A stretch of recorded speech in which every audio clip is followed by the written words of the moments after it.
There's only one way to build muscle. Think about it. Ask your neighbor or your gym partner or the guy at the grocery store. Ask them, what's the best way to build muscle? And they'll tell you the same thing, right? Eat a ton of carbohydrates to give your body and your brain the energy that it needs to work out and to give you that insulin response so that way you can get all that muscle growth, right? And then you hit the gym really hard and you do all this type of resistance training. And then afterwards, what do? You need to slug down a protein shake with a sweet potato or other carbohydrates right after to get that recovery, right? That's absolutely the best way to build muscle, and it's in fact the only way that you can build muscle. If that's the case, then tell me how guys like this, my friend Thomas DeLauer, my friend Logan Delgado, or even me last year on Halloween, or even some of the amazing ladies in the keto space like Dr. Fit and Fabulous Jamie Seeman, Rachel Gregory, how are they able to build muscle without eating a ton of carbohydrates and slugging down a protein shake and a ton of carbohydrates after their workouts? How is that possible? Well, if you stick around, I'm going to show you some of the research and some of the reasons why and what you can do to build muscle with a more efficient energy source than glucose or carbohydrates. But before we jump into it, please like and share this video because it really helps with the YouTube algorithm and helps people find this type of content that can really help change their lives. So without further ado, let's jump into it.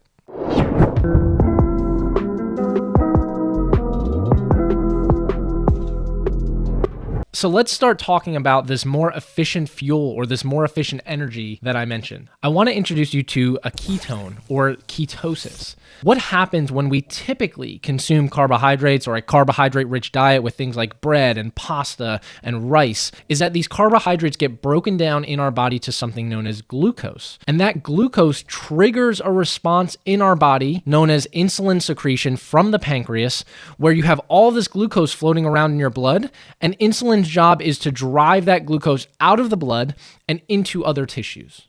Well, when we're fat adapted and we're utilizing fat as our primary source of fuel, that fat gets broken down very rapidly into something known as ketones or ketone bodies, and those ketone bodies can be taken up into tissue and rapidly utilized. It's a much more efficient source of fuel and a much more efficient process.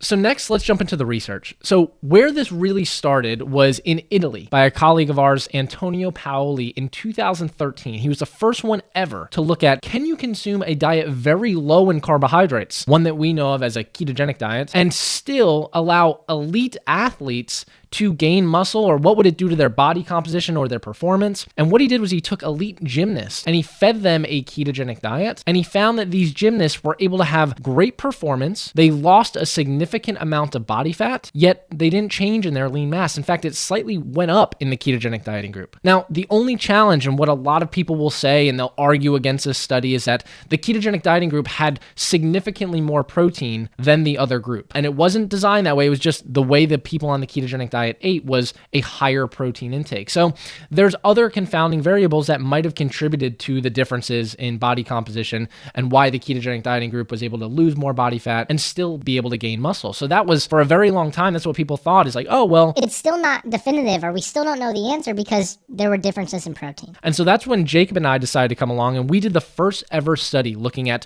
resistance trained individuals, and we had them match their protein intake. So a group that was eating a high carbohydrate diet and a group that was eating a high fat diet, and they matched their protein intake. And we looked at them over 10 weeks. We had them resistance train 3 days a week. And what we found is at the end of the 10 weeks, the ketogenic dieting group, the one that was eating a very small amount of carbohydrates, very, very, very little insulin response, was able to gain just as much muscle as the group who was eating a high carbohydrate diet, yet they lost more body fat. And people will say, oh, well, what about performance? Their performance must have tanked because they didn't have carbohydrates or insulin to help them. Wrong. We actually saw that their performance went up to the same extent over that 10 weeks that the group that was eating a high carbohydrate rich diet also improved on. So we were the first ones really to break open this new frontier of saying it's possible to gain muscle and improve performance when you're consuming a well-formulated ketogenic diet, one that's low in carbohydrates and low in insulin, contrary to popular belief. Since then, there's been multiple studies published, one by our friend Rachel Gregory. She did a study, I believe it was 6 weeks in CrossFit individuals, and she had them training again, 3 times a week doing CrossFit style training, matched protein intake, matched calorie intake. What do you think happened in these individuals? Very similar results. Their lean body mass did not differ from the group that was eating a high carbohydrate diet, yet their body fat percentage went down significantly. And she published this research, as well as our friend Wes Kiefert from the University of Auburn. He actually did a study for 12 weeks, and he looked again at DEXA fat mass. It decreased by 12% in the ketogenic dieting group, and there were no differences between lean body mass or muscle mass between the groups. Based on all of this research, and there's several other studies that have been published since, but these are kind of the ones that led the frontier into hardcore bodybuilding style resistance training, CrossFit style resistance training, or even just cross training where you're doing some degree of running, some degree of resistance training, all showing that when you have a well-formulated ketogenic diet and you're eating ample amounts of protein and you're allowing your body time to adapt, you can gain just as much muscle on a ketogenic diet as you can on a carbohydrate-rich diet. So before we jump into the takeaway tips on how to grow muscle while eating a low carbohydrate or ketogenic diet, you need to understand the mechanism on how this is happening. I know many of you have the same questions that we had several years ago. How is it possible? I've been taught my entire life that I need to eat a high carbohydrate or have a high insulin load in order to gain muscle. How is it possible that being in this ketogenic state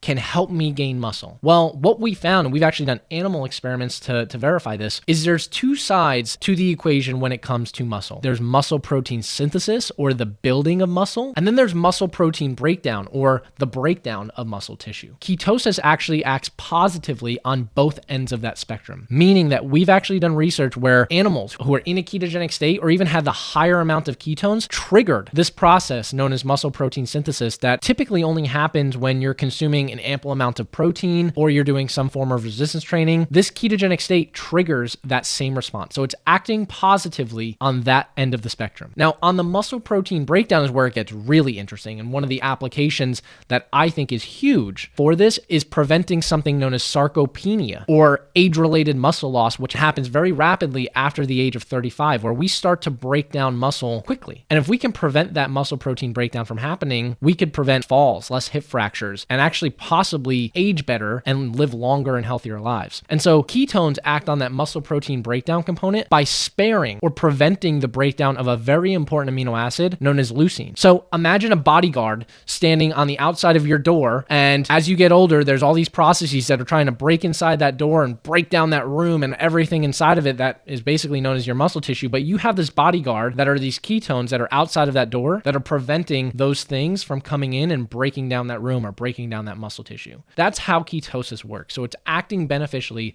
on both ends of the spectrum. So here are my 3 takeaway tips for growing muscle while eating a ketogenic diet. First is give your body a proper amount of time to adapt. Oftentimes the studies or the people who are you can't gain muscle on a ketogenic diet are often citing studies that are done 7 to 14 days. And your body needs time to adapt to utilize and produce ketones in a sufficient amount to have those beneficial effects that I talked about. So give your body time to adapt. And if you're brand new to keto and you're like, I have no idea how to start, we have a great resource for you at ketogenic.com. If you go to ketogenic.com, we have a section called How to Start Keto, and we'll post it down below so that way you can find it easily.